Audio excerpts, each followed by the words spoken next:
பிரம்மாவுடனே பிரபஞ்ச சிருஷ்டி பண்ணினாளாம். எப்படி பண்ணினாள்? முதல்ல சனகாதிகளை சிருஷ்டிச்சாள். சிருஷ்டிச்ச உடனே அவன் 4 பேர்களையும் கூப்பிட்டு, சனக சனந்தன சனத்குமார சம்சுஜாதாளை கூப்பிட்டு, நீங்கள் கல்யாணம் பண்ணிண்டு மிதுனீபூத்தாளாய் பிரஜைகளை உண்டு பண்ணம்னாளாம்.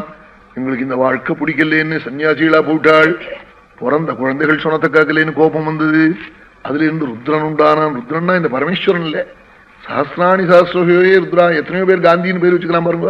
அது மாதிரி எத்தனையோ ருத்ரன். ஒரு ருத்ரன் உண்டானான். உண்டான தேவன் கண்ணார ஜலம் விட்டான். நீ பிரயோஜனம் இல்லை, நீயும் போன்னுட்டாள். உடனே நவ பிரஜாபதிகளை உண்டு பண்ணினாளாம். யாராருன்னாள்? மரீச்சிரத்யங்கிரசௌ புலத்ய புலஹ க்ரது भृगुर्वसिष्ठो दक्षश्च दशमहातत्र नारदा. மரீச்சியை உண்டு பண்ணினாள். அத்ரி, அங்கிரசு, புலஸ்தியர், புலஹர், கிருது, பிருகு, வசிஷ்டர், தட்சன், நவப்பிரஜாபதி உண்டு பண்ணி நாரதரையும் உண்டு பண்ணினாளாம். தன்னுடைய நிழல்ல இருந்து கர்தம பிரஜாபதியும் உண்டு பண்ணினாளாம். இப்படி எல்லாம் உண்டு பண்ணினாள் பிரபஞ்சத்தை. தன் சரீரத்திலிருந்து ஒரு தம்பதிகளை உண்டு பண்ணினாள். ஒரு பத்னியோட ஒரு புருஷனை உண்டு பண்ணாள்.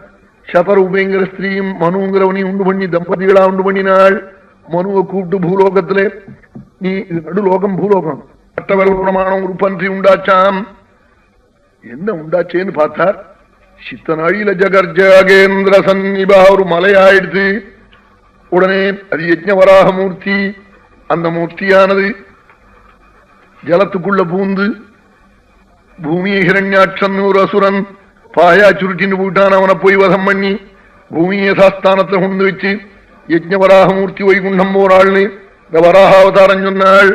உடனே ராஜா காட்டாள்.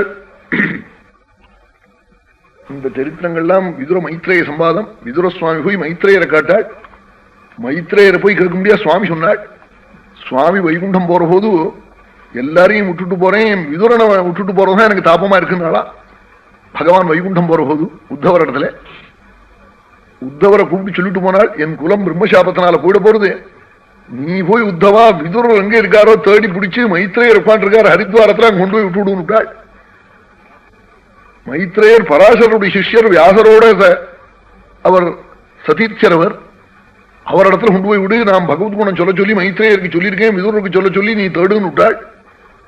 அதுக்காக உத்தவர் என்ன பண்ணினார், விதுரர் எங்க தேடுற, சன்னியாசிக்கு எங்க அட்ரஸ் இருக்கும், அவர் தீர்த்த யாத்திரைக்கு போனவரை இங்கெல்லாமோ போய் தேடி காலிந்தி நதி கரையில வெடி காலம் யமுனா நதி கரையில 4 மணிக்கு ஹரே நமகான்னு உத்தவர் கத்தினார். தீர்த்தத்துல ஹரே நமகான்னு ஸ்நானம் பண்ணிட்டு இருந்த விதுரர் என் அப்பம் உத்தவனான்னு காட்டாள். ஆமான்னாள். அப்படியே போய் கட்டிக்கின்றாள் 2 பேரும் ஒருத்தருக்கொத்தர். சந்தோஷம் தாங்காம விதுரரும் உத்தவரும் கட்டிக்கின்றத விதுரர் இந்த கேள்விதான் கேட்டாலும், என் பிரபு கோபாலம் சௌக்கியமா இருக்காளா துவாரகையிலேனாளா, பதில் சொல்ல முடியாம கீழே விழுந்துட்டாளாம் உத்தவர். ஏன் அப்படி விழுந்தாள்னு கேட்டாள் பரீட்சித்து சுக்காச்சாரியால பார்த்து. அதுக்கு பதில் சொன்னாள், எஃப் பஞ்சாயனோ மாத்ரா பிராதராஜாயயாஜிதா தன்னை சத்ரஜயன்யஸ்ய சபர்யாம்பாலலீலயா.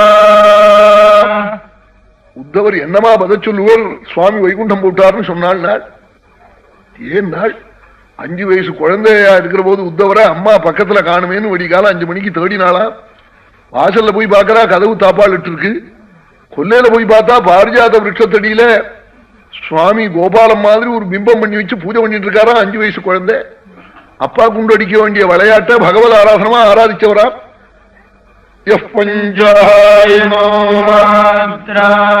உத்தவர் பூஜை பண்ண மூர்த்தி தான் இப்ப குருவாயூர்ல இருக்கிறது.